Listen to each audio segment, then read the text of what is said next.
surprisingly, and that's the first time I'm actually saying that show probably was more exciting to me than winning the Mr. Olympia for the first time.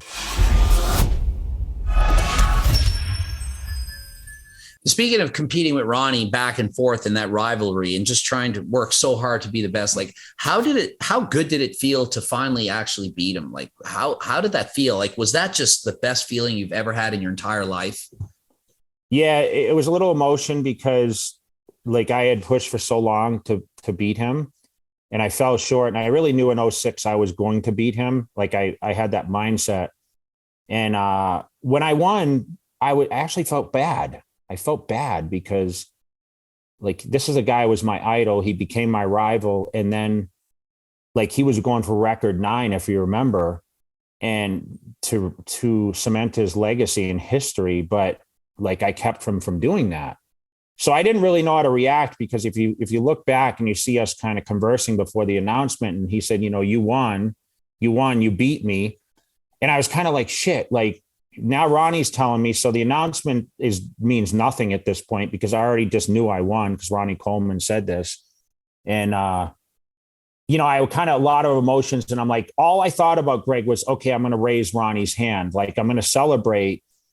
And if you look at my reaction when that happened, it was like, I was more stone faced anyway. Half the time, whenever I won, I was just like, yeah, okay, I did it. I didn't fall on the floor. And I kind of knew, like I was one of these guys, and you can call it arrogance, but I'm like, man, I knew that I won. But I wanted to congratulate him at the same time. And you notice I did it with Phil Heath. I did it with Branch Warren when he finished second to me. Dexter Jackson, he beat me in '08, and I was first to the rate, like always respectful. And I suffered too many times when Ronnie fell on the floor, you know, in '01, '03, '04, and '05. Like he fell on the floor and never was like, hey, this is my rival, you know what I mean? And respect to him. And I said, you know, I don't want to go out like that. And that's why I thought more about him than the time of winning. But yes, once it sunk in and I became Mr. Olympia, it changed the whole scope of how people looked at me, how they reacted to me, financially, the respect factor. And then all of a sudden, you know, you can use that term Mr. Olympia. I mean, you don't understand how much that actually means until it's there.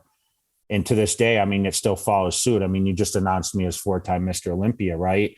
Even though everyone knows Jay Cutler, they still, it's apparent that, hey, this guy won 4 Olympias, or at least one, right? Well, it certainly sounds like you had empathy for them, because you know the work that went into it yourself. So you can feel for somebody, like you're like, I work for this and I've gotten second, and you know how it feels and you want them to do well. So you're hoping everyone does as good as they can. So I can totally understand that. Yeah. And Greg, I never thought I'd win. Like I never thought from the beginning, like if you said to me at 18, the day I joined the gym, which was August 3rd, 1991, and you said, hey, someday you're going to be Mr. Olympia, I would have laughed in your face.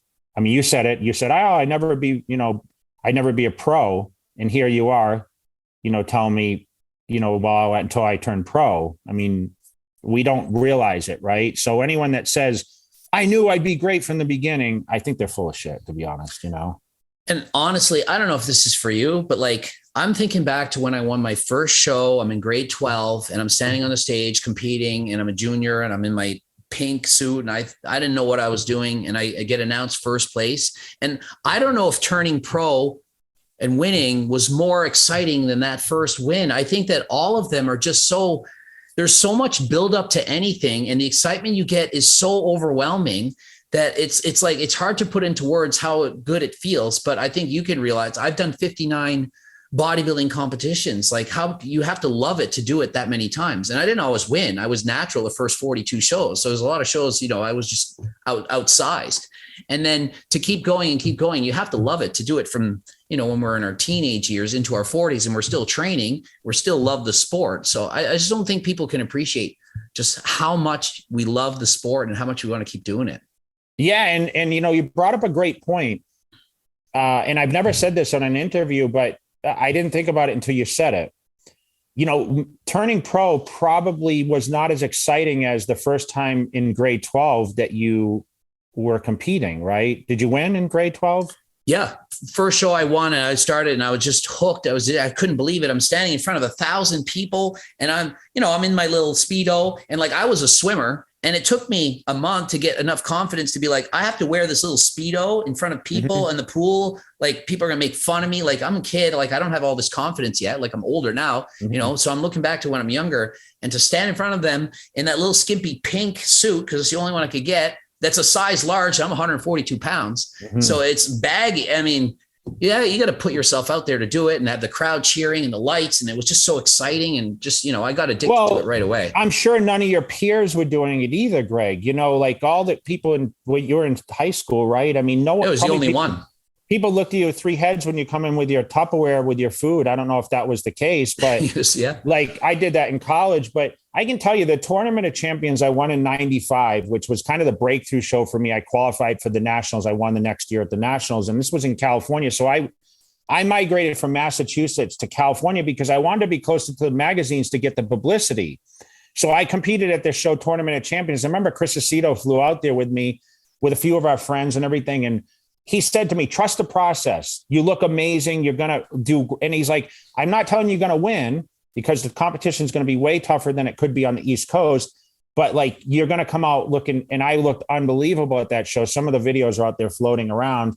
And that's where I knew right then I was destined for greatness because, I came in at like 241. I won that show. I landed my first Muscle and Fitness cover that week. I met Joe Weider. He offered me a contract. I mean, I was 22 years old and I was like super excited. So surprisingly, and that's the first time I'm actually saying that show probably was more exciting to me than winning the Mr. Olympia for the first time.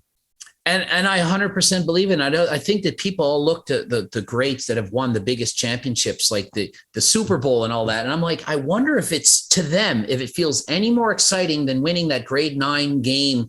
And I look back in my life and all the different sports I've been in, it all comes down to dopamine, like how much dopamine is released when you win an event. And I don't think that as you get bigger and bigger and higher against better people, that there's more dopamine. It's just the stakes are higher. It's harder to win. And you've already achieved this much. And to feel good, you have to achieve that much. Like if I could go to the Mr. Olympia and just make it and say, get 10th, I would be like, what just happened? I'd probably be more excited than if Chris Bumstead won again, because he's already won 3 in a row.